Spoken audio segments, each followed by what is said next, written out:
ओम दुर्गायै नमः। आइए आरंभ करते हैं श्री दुर्गा सप्तशती का 12वां अध्याय। इस अध्याय में हम सुनेंगे देवी चरित्रों के पाठ का महात्म्य। ध्यान। मैं 3 नेत्रों वाली दुर्गा देवी का ध्यान करता हूँ। उनके श्री अंगों की प्रभा बिजली के समान है। वे सिंह के कंधे पर बैठी हुई भयंकर प्रतीत होती हैं।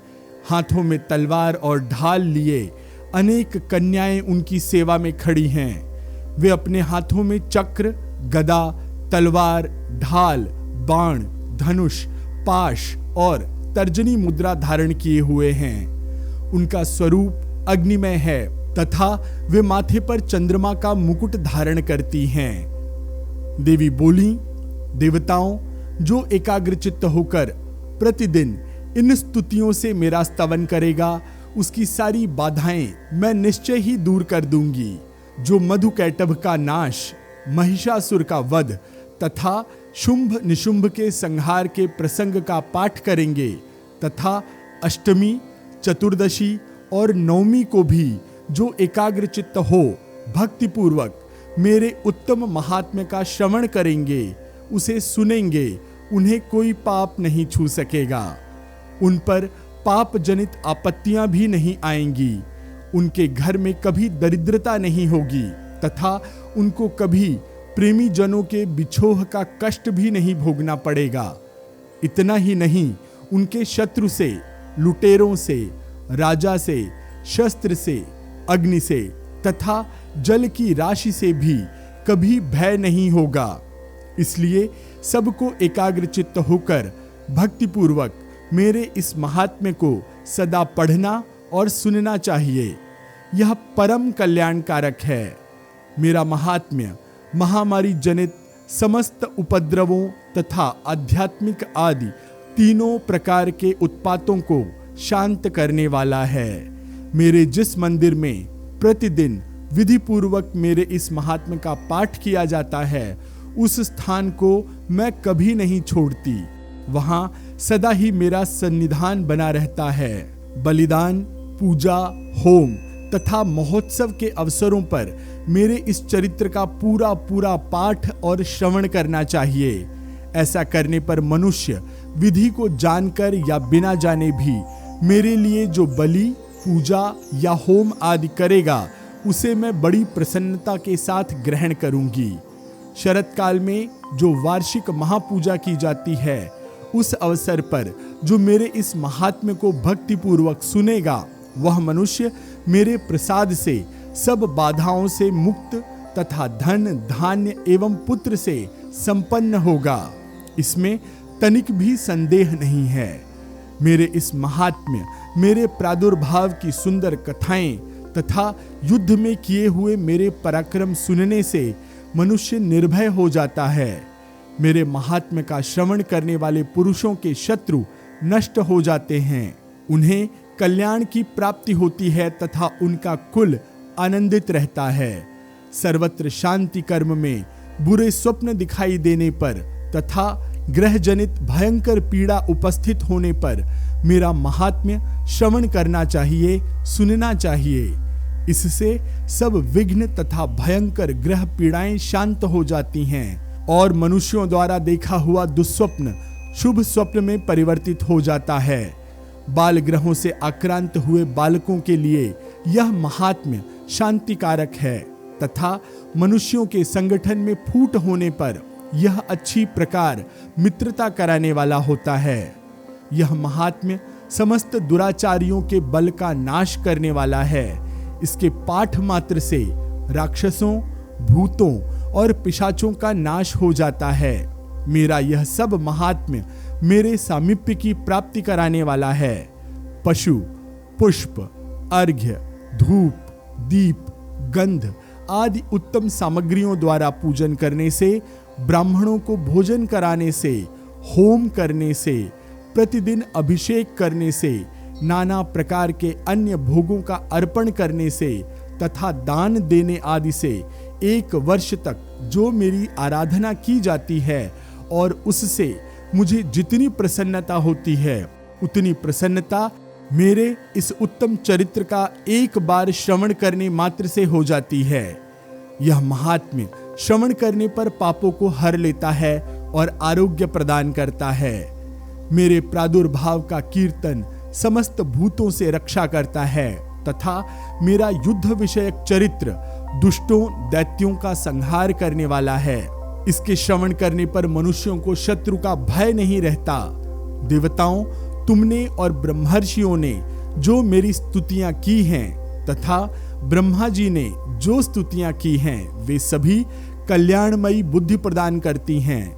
वन में, सूने मार्ग में अथवा दावानल से घिर जाने पर, निर्जन स्थान में लुटेरों के दाव में पड़ जाने पर या शत्रुओं से पकड़े जाने पर अथवा जंगल में सिंह, व्याघ्र या जंगली हाथियों के पीछा करने पर, कुपित राजा के आदेश से वध या बंधन के स्थान में ले जाए जाने पर अथवा महासागर में नाव पर बैठने के बाद भारी तूफान से नाव के डगमग होने पर और अत्यंत भयंकर युद्ध में शस्त्रों का प्रहार होने पर अथवा वेदना से पीड़ित होने पर, किम बहुना सभी भयानक बाधाओं के उपस्थित होने पर जो मेरे इस चरित्र का स्मरण करता है, वह मनुष्य संकट से मुक्त हो जाता है। मेरे प्रभाव से सिंह आदि हिंसक जंतु नष्ट हो जाते हैं तथा लुटेरे और शत्रु भी मेरे चरित्र का स्मरण करने वाले पुरुष से दूर भागते हैं। ऋषि कहते हैं कि ऐसा कहकर प्रचंड पराक्रम वाली भगवती चंडिका सब देवताओं के देखते ही देखते वहीं अंतर्धान हो गई। फिर समस्त देवता भी शत्रुओं के मारे जाने से निर्भय हो पहले की ही भांति यज्ञ भाग का उपभोग करते हुए अपने अपने अधिकार का पालन करने लगे। संसार का विध्वंस करने वाले महाभयंकर अतुल पराक्रमी देवशत्रु शुंभ तथा महाबली निशुंभ के युद्ध में देवी द्वारा मारे जाने पर शेष दैत्य पाताल लोक में चले आए। राजन, इस प्रकार भगवती अंबिका देवी नित्य होती हुई भी पुनः पुनः प्रकट होकर जगत की रक्षा करती हैं। वे ही इस विश्व को मोहित करती हैं, वे ही जगत को जन्म देती तथा वे ही प्रार्थना करने पर संतुष्ट हो विज्ञान एवं समृद्धि प्रदान करती हैं। राजन, महाप्रलय के समय महामारी का स्वरूप धारण करने वाली वे महाकाली ही इस समस्त ब्रह्मांड में व्याप्त हैं। वे ही समय समय पर महामारी होती और वे ही स्वयं अजन्मा होती हुई भी सृष्टि के रूप में प्रकट होती हैं। वे सनातनी देवी ही समय अनुसार संपूर्ण भूतों की रक्षा करती हैं। मनुष्यों के अभ्युदय के समय वे ही घर में लक्ष्मी के रूप में स्थित हो उन्नति प्रदान करती हैं और वे ही अभाव के समय दरिद्रता बनकर विनाश का कारण होती हैं। पुष्प, धूप और गंध आदि से पूजन करके उनकी स्तुति करने पर वे धन, पुत्र, धार्मिक बुद्धि तथा उत्तम गति प्रदान करती हैं। इस प्रकार श्री मार्कंडेय पुराण में सावर्णिक मनवंतर की कथा के अंतर्गत देवी महात्म्य में फलस्तुति नामक 12वां अध्याय पूरा हुआ। ओम दुर्गायै नमः। आइए आरंभ करते हैं श्री दुर्गा सप्तशती का 13वां अध्याय। इस अध्याय में हम सुनेंगे सुरथ और वैश्य को देवी का वरदान। ध्यान। जो उदय काल के सूर्य मंडल की सी कांति धारण करने वाली हैं, जिनकी 4 भुजाएं और 3 नेत्र हैं तथा जो अपने हाथों में पाश, अंकुश, वर एवं अभय की मुद्रा धारण किए रहती हैं, उन शिवा देवी का मैं ध्यान करता हूँ। ऋषि कहते हैं, राजन, इस प्रकार मैंने तुमसे देवी के उत्तम महात्म्य का वर्णन किया। जो इस जगत को धारण करती हैं, उन देवी का ऐसा ही प्रभाव है। वे ही विद्या ज्ञान उत्पन्न करती हैं। भगवान विष्णु की माया स्वरूपा उन भगवती के द्वारा ही तुम, ये वैश्य तथा अन्यान्य विवेकी जन मोहित हो जाते हैं, मोहित हुए हैं तथा आगे भी मोहित होंगे। महाराज, तुम उन्हीं परमेश्वरी की शरण में जाओ आराधना करने पर वे ही मनुष्यों को भोग, स्वर्ग तथा मोक्ष प्रदान करती हैं। मार्कंडेय जी कहते हैं, क्रौष्टुकी जी, मेधा मुनि के ये वचन सुनकर राजा सुरथ ने उत्तम व्रत का पालन करने वाले उन महाभाग महर्षि को प्रणाम किया। वे अत्यंत ममता और राज्यापहरण से बहुत खिन्न हो चुके थे। महामुने, इसलिए विरक्त होकर वे राजा तथा वैश्य तत्काल तपस्या को चले गए और वे जगदम्बा के दर्शन के लिए नदी के तट पर रहकर तपस्या करने लगे। वे वैश्य उत्तम देवी सूक्त का जप करते हुए तपस्या में प्रवृत्त हुए। वे दोनों नदी के तट पर देवी की मिट्टी की मूर्ति बनाकर पुष्प, धूप और हवन आदि के द्वारा उनकी आराधना करने लगे। उन्होंने पहले तो आहार को धीरे धीरे कम किया, फिर बिल्कुल निराहार रहकर देवी में ही मन लगाए एकाग्रता पूर्वक वे दोनों अपने शरीर के रक्त से प्रोक्षित बलि देते हुए लगातार 3 वर्ष तक संयम पूर्वक आराधना करते रहे। इस पर प्रसन्न होकर जगत को धारण करने वाली चंडिका देवी ने प्रत्यक्ष दर्शन देकर कहा। देवी बोली, राजन तथा अपने कुल को आनंदित करने वाले वैश्य, तुम लोग जिस वस्तु की अभिलाषा रखते हो वह मुझसे मांगो, मैं संतुष्ट हूं, अतः तुम्हें वह सब कुछ दूंगी। मार्कंडेय जी कहते हैं, तब राजा ने दूसरे जन्म में नष्ट न होने वाला राज्य मांगा तथा इस जन्म में भी शत्रुओं की सेना को बलपूर्वक नष्ट करके पुनः अपना राज्य प्राप्त कर लेने का वरदान मांगा।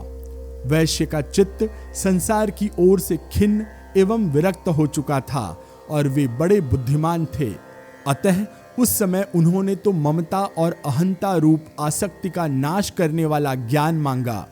देवी बोली, राजन, तुम थोड़े ही दिनों में शत्रुओं को मारकर अपना राज्य प्राप्त कर लोगे। अब वहां तुम्हारा राज्य स्थिर रहेगा। फिर मृत्यु के पश्चात तुम भगवान विवस्वान अर्थात सूर्य के अंश से जन्म लेकर इस पृथ्वी पर सावर्णिक मनु के नाम से विख्यात होगे।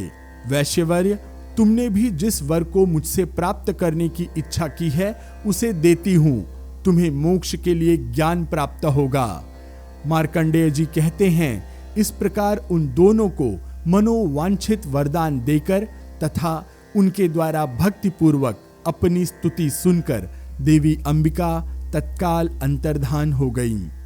इस तरह देवी से वरदान पाकर क्षत्रियों में श्रेष्ठ सुरथ सूर्य से जन्म ले सावर्णिक नामक मनु होंगे। इस प्रकार श्री मार्कंडेय पुराण में सावर्णिक मनवंतर की कथा के अंतर्गत देवी महात्म्य में सुरथ और वैश्य को वरदान नामक 13वां अध्याय पूरा हुआ। मैं आशीष पी मिश्रा इसी के साथ आपसे आज्ञा लेता हूं। ओम दुर्गायै नमः।